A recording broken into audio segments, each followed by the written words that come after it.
the mathematical impossibility that will likely save your relationship. All right, today we're going to talk about how 50-50 does not make a great relationship.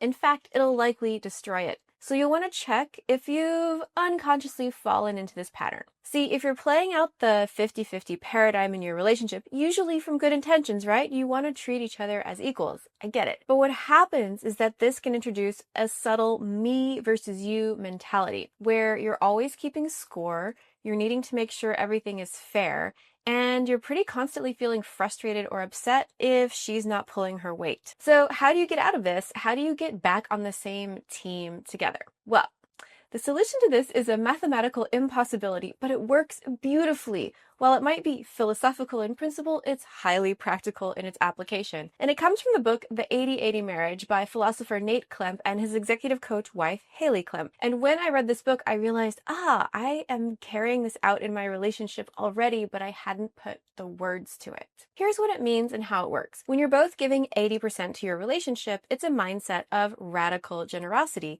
where you both commit to doing more than your fair share. Now, before you say, but this will never work, my wife would never do that, or I'm already bending over backwards to please, hang on. Because this isn't going to work if you're not both psychologically healthy. You have to both be willing and able to do this. It's not about being a doormat or a martyr or falling into obsequiousness. So check yourself. If you're using the 80-80 principle in your relationship, then every day you think about what can I do for you instead of what can I get from you?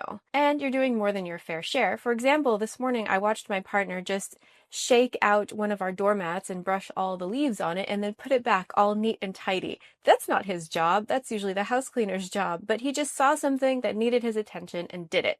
And I felt, a little bit turned on. Here's how you put it into practice. There's 3 steps. The first is what you do. The second is what you see.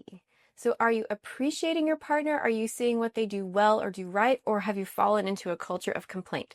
It's super common. Don't beat yourself up if that's the case. And number 3 is what you say. So it's what you do, it's what you see, it's what you say. And when it comes to what you say, what I'm asking is, are you revealing what's real for you in the moment in your relationship?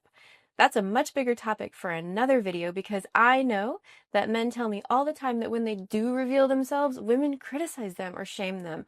So we're going to address this later. But for now, just consider, how can you adopt an 80-80 mindset? And before you think, but my partner will never do this, I want to challenge you to actually start to do it for a week without telling her that you're doing so. Because in my experience, from years of coaching hundreds of clients, what happens is she will likely feel relieved, amazed, and inspired to start giving back her 80% as well. And you might not even need to have a conversation about it. So make sure to like, subscribe, leave a comment below, and let me know how this works for you.